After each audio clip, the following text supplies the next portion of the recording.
So the Galaxy Tab S11 Ultra isn't really trying to be a tablet anymore.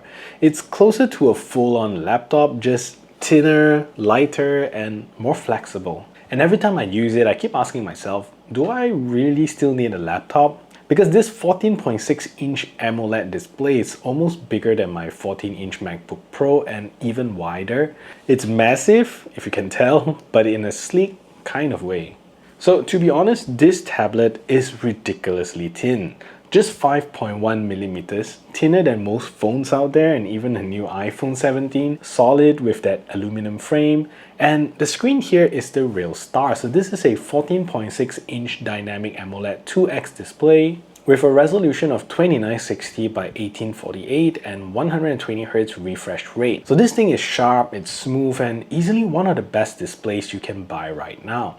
The colors are vibrant, the blacks are deep, and brightness holds up well even outdoors. For me, the S11 Ultra works best as kind of like a hybrid, a tablet that replaces about 80% of my laptop needs, and with Samsung's keyboard cover, you get a surprisingly good typing feel, and DeX mode switches smoothly between touch and keyboard inputs. Spec-wise, this model runs 12GB of RAM, and you get either 256 or 512GB of storage, at least in Malaysia. And if you need more, there's still a micro SD card slot that supports up to 2TB, something you rarely see on high-end tablets anymore. So the S Pen this year feels even more responsive, and it's IP68 rated and has that same nice matte texture, but writing feels smoother now. I use it mostly for photo edits, sketching layouts, and marking notes, and it feels natural and the latency is basically invisible. Paired with this 120Hz screen, every stroke kind of feels instant, and if you're into design or digital art, then this setup feels refined and ready to work. The only thing is that there's no more Bluetooth on this.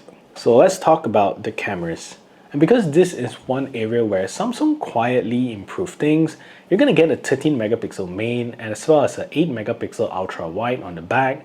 And up front, you're gonna get a single 12 megapixel ultra wide selfie camera. So the rear camera setup helps you take clean, balanced photos. They're not overly sharpened and they're not overly saturated as well. It's the kind of image that actually looks natural when you drop it into an edit. The ultra wide helps capture documents or products without distortion, and you can also take very beautiful landscape shot with it, but it's kind of weird using such a big tablet to be taking landscape photos.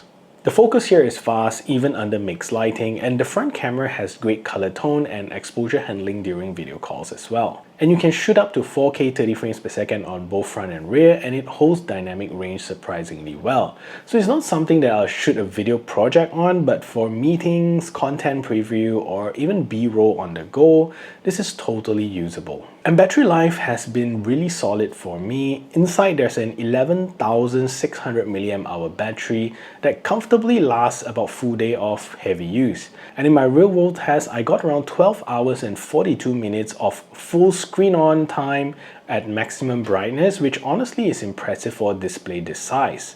And it supports 45 watts fast charging as well and takes under an hour and a half to fully charge. And for your work, your notes, and your media, it easily stretches into the next day.